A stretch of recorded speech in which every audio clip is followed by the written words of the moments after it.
নমস্কার বন্ধুরা, learn with বিপ্লবে আপনাদেরকে স্বাগত। বন্ধুরা, আজ আমি আপনাদেরকে রিয়েলমি 5S ফোনের আনবক্সিং ও রিভিউ করে দেখাবো। তো চলুন শুরু করি।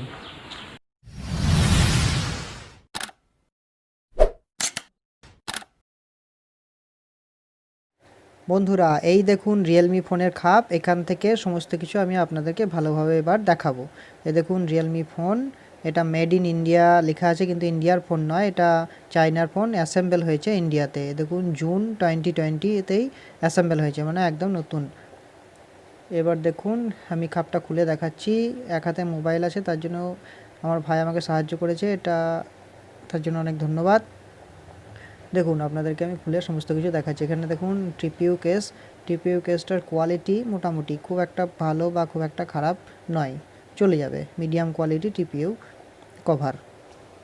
এর সঙ্গে কিছু বুকলেট পেয়ে যাবেন, এগুলো পড়তে পারেন, পড়লে আপনাদের অনেক কিছু জানতে পারবেন, তাই আমার মতে বলে একবার পড়ে নেওয়া দরকার। এই দেখুন সেই ফোনটা একটু ওয়েট আছে, ওয়েট হচ্ছে 198 গ্রাম ফোনটার, মোটামুটি ভালো। এর গরিলা গ্লাস 3 ফ্রন্টের প্রোটেকশন আছে, আর ব্যাক প্লাস্টিক, গোটা ফোনটাও তৈরি হয়েছে প্লাস্টিক ফ্রেমের। ফোনের ব্যাকটা সেই একই ধরনের ডিজাইন, একটু অন্য হলে ভালো হতো, সে যাই হোক। এখানে দেখুন মাইক্রো ইউএসবি কেবিল দিয়েছে, ইউএসবি টাইপ সি নয়, এটা মাইক্রো ইউএসবি কেবিল। 5 ভোল্ট 2 অ্যাম্পায়ারের 10 ওয়াটের চার্জার দিয়েছে, এটা ফাস্ট চার্জার নয়। আর এখানে 5000 এমএএইচের ব্যাটারি রয়েছে। দেখুন বন্ধুরা, ফোনটা রাইট সাইডে শুধু একটা পাওয়ার বাটন রয়েছে, আর কিছু নেই। আর পিছনে নিচের দিকে রয়েছে 3.5mm জ্যাক, ইউএসবি চার্জার, আর লেফট সাইডে রয়েছে volume power on off button. আর পিছন দিকে রয়েছে ফিঙ্গারপ্রিন্ট সেন্সার আর 4টে ক্যামেরা। ফিঙ্গারপ্রিন্ট সেন্সারটা খুব ভালোই কাজ করে, আমি এটা ব্যবহার করে দেখেছি। আর সঙ্গে 4টে ক্যামেরা রয়েছে, ক্যামেরা কোয়ালিটি আপনাদেরকে আমি পরে দেখাবো। আর এছাড়াও এখানে আপনি ফেস লকও পেয়ে যাবেন, ফেস লক এবং ফিঙ্গারপ্রিন্ট দুটো লকই একসঙ্গেই চলে, তবে ফেস লকের থেকে ফিঙ্গারপ্রিন্টটাই ভালো কাজ করে। দেখুন এখানে আমি আপনাদেরকে একটা স্যাম্পল দেখাচ্ছি, এবং পরেও আমি আরও অনেক ক্যামেরা স্যাম্পল দেখাবো। দেখুন এটা ফ্রন্ট ক্যামেরা, আর এখানে সামনে এই দেখুন ফ্রন্ট ক্যামেরাটা দেখুন। ফ্রন্ট ক্যামেরায় মোটামুটি, তবে মেন ক্যামেরাটা খুব সুন্দর ছবি ওঠে। ফ্রন্ট ক্যামেরা মোটামুটি, মেন ক্যামেরায় ছবি দেখুন মেন ক্যামেরার ছবিটা কেমন আপনাদের আসছে। এছাড়া আপনি এখানে ফোনে বিভিন্ন মুড পেয়ে যাবেন, যেমন প্যানোরামা মুড পেয়ে যাবেন, এছাড়া এক্সট্রা বিভিন্ন মুড পেয়ে যাবেন। ব্যাটারি এখানে ডুয়েল সিম ও ডেডিকেটেড কার্ড স্লট দুটোই আপনারা পেয়ে যাবেন, এটা খুব ভালো করেছে। একসঙ্গে দুটো সিম কার্ড ও সেই সঙ্গে আপনাদের মাইক্রো এসডি কার্ড দুটোই একসঙ্গে লাগাতে পারেন, যদিও এটা 128 ভার্সন। তো আপনাদেরকে আমি দেখাচ্ছি, দেখুন এভাবে আপনারা লাগাতে পারেন। এর স্ক্রিন হচ্ছে আইপিএস স্ক্রিন, 16 মিলিয়ন, ফুল এইচডি স্ক্রিন নয়, এইচডি স্ক্রিন। ফুল এইচডি হলে ভালো হতো।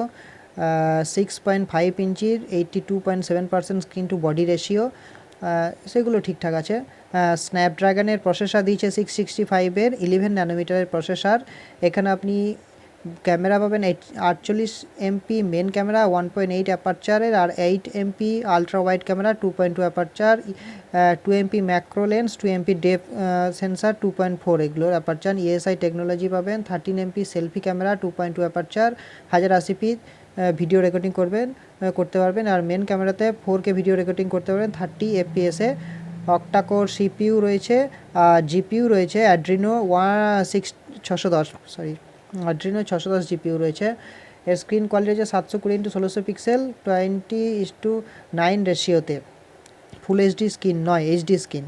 269 পিপিআই ডেনসিটি রয়েছে এর মধ্যে।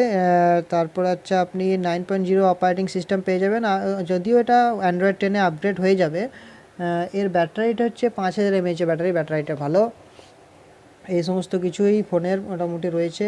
এছাড়া এখানে আপনি ব্লুটুথ পেয়ে যাবেন, 5.0 ডুয়েল ব্যান্ড ওয়াইফাই পেয়ে যাবেন, এফএম রেডিও পেয়ে যাবেন, বিভিন্ন সেন্সার পেয়ে যাবেন, যেমন ফিঙ্গারপ্রিন্ট, অ্যাক্টিমিটার, গাইরোস্কোপ, প্রক্সিমেট, কম্পাস, এই সমস্ত সেন্সারগুলো পেয়ে যাবেন। এখানে দেখুন স্ক্রিন কোয়ালিটিটা দেখুন, স্ক্রিন কোয়ালিটি ভালো। এখানে আমি আপনাদেরকে সেটিংয়ে নিয়ে যাচ্ছি, এবং সেখানেও বিভিন্ন জিনিস আপনারা দেখতে পাবেন। এখানে দেখুন অ্যাবাউট ফোন সেকশানে এখানে ডিভাইস নেম রিয়েলমি 5S করা রয়েছে, আপনি এটাকে চেঞ্জও করতে পারেন মনে করলে। এটা হচ্ছে 4GB র্যাম। এই দেখুন অ্যান্ড্রয়েড পাই, এটার 6GB ভেরিয়েন্টও রয়েছে। এছাড়াও এর স্ক্রিনের টাচ রেসপন্সটা ভালো, দেখুন একটুকু একদম ফ্লুয়েড টাচ রেসপন্স এখানে সমস্ত আপনি পেয়ে যাবেন। ফোনটা লাইট ওয়েটও নয়, খুব ভারীও নয়, মোটামুটি। এছাড়া দেখুন এখানে বিভিন্ন স্ক্রিনে সেটিংয়ের অপশানগুলো আপনাদেরকে আমি দেখাচ্ছি, এগুলো একটু দেখুন। এখানে বিভিন্ন জিনিস পেয়ে যাবেন, ক্যালেন্ডার থেকে শুরু করে সমস্ত কিছুই পেয়ে যাবেন। আমি কিছু অ্যাপ্লিকেশান ডাউনলোডও করেছি, দেখুন স্প্লিট স্ক্রিন থেকে বিভিন্ন মুড পেয়ে যাবেন। তারপর স্মার্ট ড্রাইভ, যেখানে আপনি বাইক চালাতে চালাতে আপনার ফোন আসবে না, ফোনটা স্মার্ট ড্রাইভ মুডে চলে যাবে, এই অপশানটা এখানে আছে। এখানে বিভিন্ন জাইরোস্কোপ বিভিন্ন ফিচার রয়েছে, এগুলো আপনি ফোনে সেটিং করলেই দেখতে পারবেন। দেখুন এখানে টাচ রেসপন্সটা দেখুন। তবে এখানে রিয়েলমি ইউআই ফোনটা চলে, এটা এদের নিজস্ব ইউআইটা মোটামুটি ল্যাগ ফ্রি ইউআই বলতে পারেন আপনারা, ইউআইটা ভালো। এ দেখুন আইকনগুলো খুব ছোট ছোট, আইকনগুলো একটু বড় হলে আর একটু ভালো হতো, তো যদিও অনেকের বিভিন্ন জনের বিভিন্ন পছন্দ রয়েছে। এখানে স্মার্ট অ্যাসিস্ট্যান্ট আপনারা পেয়ে যাবেন। এরপর ক্যামেরা সেকশানে আপনাদেরকে আমি নিয়ে যাচ্ছি, কিছু ছবি দেখাচ্ছি, দেখে আপনারা কমেন্ট সেকশানে বলুন এর ক্যামেরা কোয়ালিটি কেমন। আমার তো ভালো লেগেছে, আপনাদের দেখুন কেমন লাগছে। এখানে দেখুন 3.5 mm জ্যাক রয়েছে, এই দেখুন ক্যামেরা কোয়ালিটি। এখানে দেখুন আমি বিভিন্ন ছবি তুলেছি, হিউম্যান ফেসে, গার্ডেনে বিভিন্ন ছবি তুলেছি, আপনারা দেখুন ক্যামেরা কোয়ালিটি এবং কমেন্ট করে জানান যে ক্যামেরা কোয়ালিটি কেমন। তো বন্ধুরা ভিডিওটা কেমন লাগছে জানাবেন, যদি ভিডিওটা ভালো লাগে তাহলে চ্যানেলটা একটু অতি অবশ্যই সাবস্ক্রাইব করবেন আর একটা লাইকও শেয়ার করে দেবেন। দেখুন ক্যামেরা কোয়ালিটি কিন্তু ভালো, যথেষ্ট পরিমাণ ক্যামেরা কোয়ালিটি ভালো। এর মেন ক্যামেরাটা অতি অবশ্যক ভালো, সেলফি ক্যামেরার কোয়ালিটি মোটামুটি খুব ভালো আমি বলতে পারবো না, কিন্তু মেন ক্যামেরা অতি অবশ্যই ভালো কোয়ালিটি। এখানে দেখুন বিভিন্ন সাবজেক্টের উপর আমি ছবি তুলেছি, আপনারা দেখুন দেখলেই বুঝতে পারবেন। এখানে দেখুন বিভিন্ন একসঙ্গে অনেকগুলো ছবি দিয়েছি। তো বন্ধুরা এই ছিল আমার ভিডিও, ধন্যবাদ।